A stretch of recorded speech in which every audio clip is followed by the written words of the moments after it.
चलिए बच्चों, आज की क्लास में मैं आपको लिमिट के क्या बताऊंगा, फॉर्मूले। भाई आज भी मैं आपको बेसिक क्लियर करूंगा। पिछली क्लास में मैंने आपको कंटिन्यूटी क्या होता है, लिमिट निकालना सिखाया। अब उसी बात को आगे बढ़ाएंगे।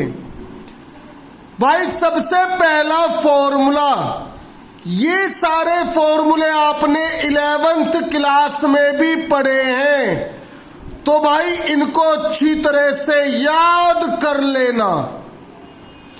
भाई पहला formula, limit x tends to a, x की पावर n माइनस a की power n upon x minus a बराबर खुलेगा n इंटू ए की पावर n माइनस 1। भाई दोबारा सुनो, limit x tends to a, x की पावर n माइनस a की power n upon x minus a बराबर खुलेगा n इंटू ए की पावर n माइनस 1। भाई फॉर्मूले में क्या होगा, जितनी पावर x की होगी उतनी पावर a की होगी। पावर चाहे पॉजिटिव हो चाहे नेगेटिव हो, ऊपर हमेशा बीच में होगा माइनस का साइन, और नीचे भी सिंपली क्या होगा आपका x माइनस a। भाई x क्या होगा, जो लिमिट में एरो से पहले होगा वो होगा x, और जो एरो के बाद होगा वो होगा a। यानी जितना x यहां लिखा है वो लिमिट में एरो से पहले होना चाहिए, और जितना a यहां लिखा होगा वो लिमिट में एरो के बाद होना चाहिए। चलिए भाई अगला formula, limit x tends to 0 sine x upon x, और ये फॉर्मूला आपका उल्टा भी एप्लीकेबल है। Limit x tends to 0 x upon sine x बराबर क्या होता है 1। भाई फॉर्मूले में क्या होगा, जितना एंगल ऊपर होगा उतना सेम एंगल नीचे होगा, और उतना ही एंगल लिमिट में होगा, और हमेशा हमेशा और हमेशा 0 को टेंड्स करेगा। भाई एक छोटी सी बात सुनना, जब भी आप कैलकुलस पढ़ोगे, कैलकुलस बोले तो लिमिट, कंटिन्यूटी, डिफरेंशियल, इंटीग्रेशन, और उसमें ट्रिग्नोमेट्रिक फंक्शन आ रहा है, तो ध्यान रखना एंगल हमेशा रेडियन फॉर्म में होगा, कभी डिग्री फॉर्म में नहीं होगा। भाई अगला formula, limit x tends to 0 10x upon x, ये फॉर्मूला उल्टा भी एप्लीकेबल है। Limit x tends to 0 x upon 10x बराबर क्या होगा 1।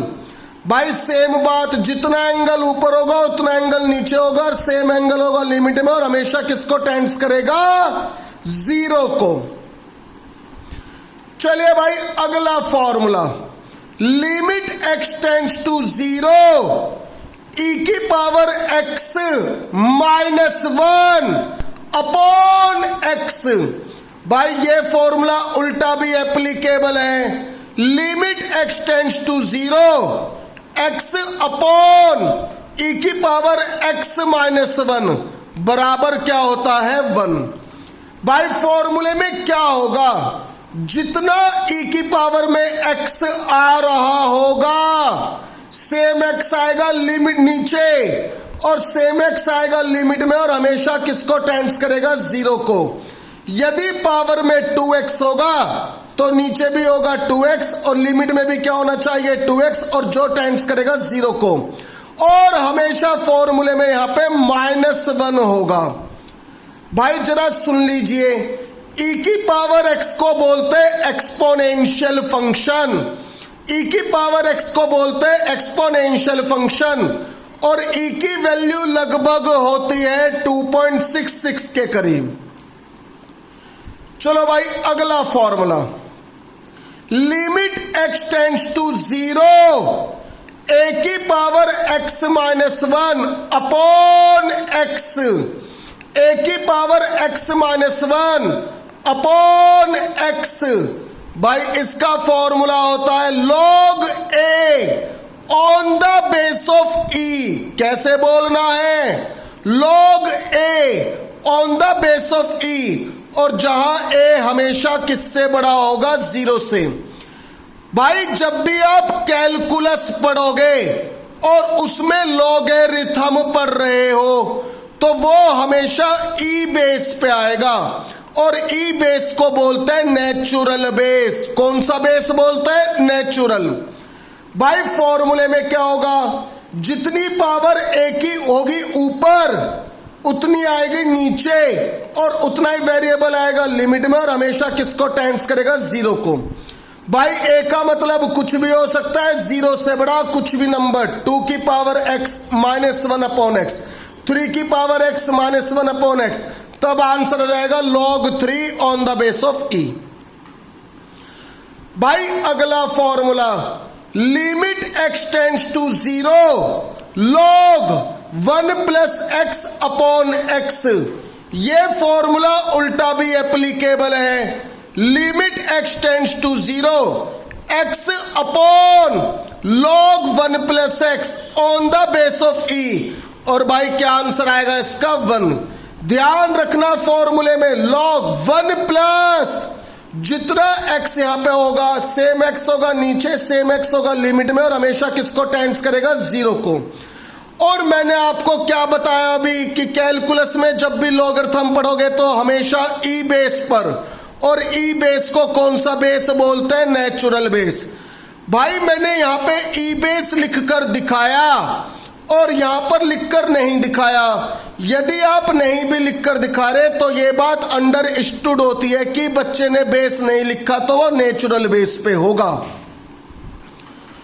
चलो भाई अब जरा कुछ बेसिक्स और।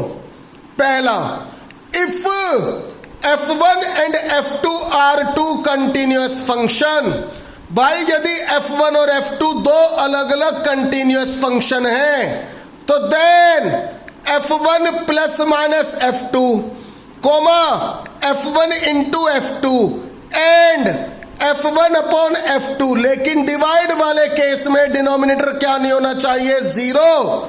अपॉन के नीचे 0 आते ही क्या बन जाएगा? Not defined. इज आल्सो क्या होगा? कंटिन्यूअस। कहने का मतलब यदि दो फंक्शन अलग अलग कंटिन्यूअस है तो उनका सम करके, डिफरेंस करके, मल्टीप्लाई करके, डिवाइड करके जो नया फंक्शन बनेगा वो भी हमेशा क्या होगा? कंटिन्यूअस। लेकिन डिवाइड वाले केस में डिनोमिनेटर कभी क्या नहीं होना चाहिए? 0। अब बढ़ेंगे आगे।